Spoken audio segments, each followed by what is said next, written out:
All right, what's up, guys? It is about 1:15 in the morning.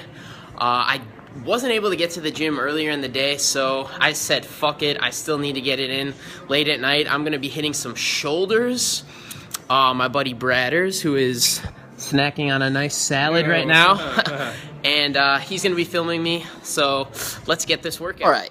So what is good and time to hit some shoulders. Now, I wanted to go at this workout differently than I would normally go at any type of workout in general, actually.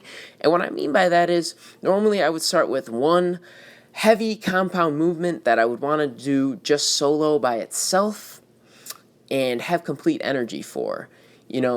So meaning like on a day like today, normally I would start with variations of military press, seated standing behind the back, seated dumbbell shoulder press, something along those lines.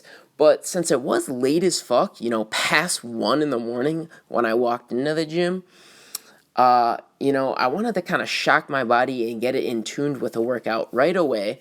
Because, I did kind of walk in pretty damn tight, not loose.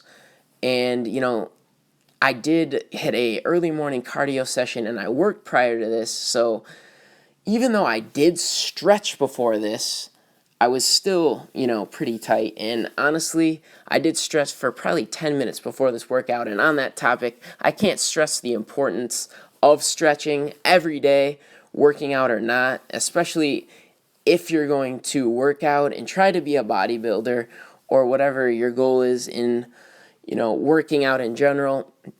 I watched a Rich Piana video and I really related to it and agreed with what he said because, if you're going to try to put on size and mass and carry it around, there's no point in doing so if you're going to lose mobility and flexibility in your body. If you have trouble doing everyday tasks like simple things like bending over, walking up steps, playing, certain sports, running, stuff like that, guys, you got to start stretching every day, find the time, even when I'm at work, and I work behind a pizza oven, and in between pulling pizzas out and whatnot, I'm always bending over, touching my toes, touching the ground, stretching out my knees, and my coworkers will be like, what are you doing? What are you doing? Like, I'm just like, hey, man, like, I gotta stay loose, because especially for me, stretching out my knees is important because I've had 3 total knee surgeries. I've torn my MPFL in both my right and my left knee once each, and I've had a scope in my left knee from different types of sports injuries and kind of just random dumb things in general. I had 5 total knee injuries in high school, and my first one actually was something I didn't need surgery for, which was pretty shocking to me when you really hear what happened to it. I had a half-torn ACL, a half-torn MCL, and a dislocated kneecap in my right knee. And, they didn't think it required surgery just because it was my first knee injury and stuff like that isn't likely to happen again. I think it's only like 20-some% have something like that happen to their knee again. But I was in that, 20% pretty heavily, and, shit like that happened to me for like 4 years straight until I met a good doctor and, he fixed my knees, and I've never been as mobile as I have up until this point. But it is because I, took the time and did the work to get the mobility back by stretching and doing my physical therapy. So if anyone's out there with an injury right now, watching my videos, I feel your pain and I know what it's like, but you'll be back with hard work and dedication. But the first monster set you saw that I started with, I hit that for 4 sets through the front raises with the curling bar and the dumbbells and the shrugs.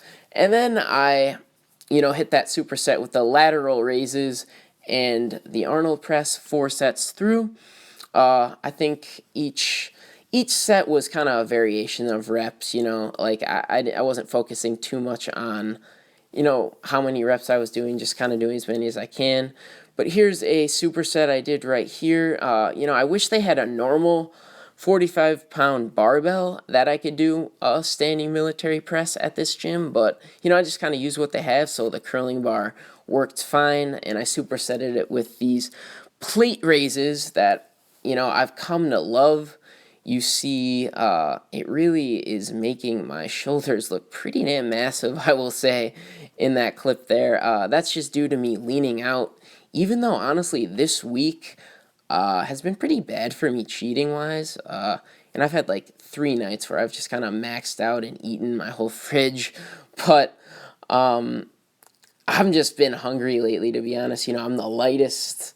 After this video, I actually weighed myself, and I was the lightest I had honestly ever been on this cut. I was like 171. My abs are actually starting to show. I kind of got a 4-pack right now, which I've never really fully had without flexing before. But to finish my workout, I just hit actually what I would normally start with, like I said, just this shoulder press on the Smith's machine, just kind of busting out some reps here. And it feels really good on a Smith's machine, actually. Just because you can get kind of a nice tug that you kind of don't get on a normal barbell. But I want to thank my friend Tyler Obradovitz for filming this video. And shout out to Nova Supplements for this tank that I'm wearing and great supplements that have helped me get to this point. Go check them out if you're in the Chicagoland area or the Dundee area. They're located at the West Dundee, Illinois, LA Fitness by the Spring Hill Mall. I hope you enjoyed this workout.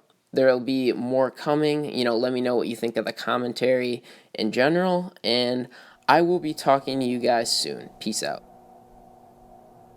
Dreaded.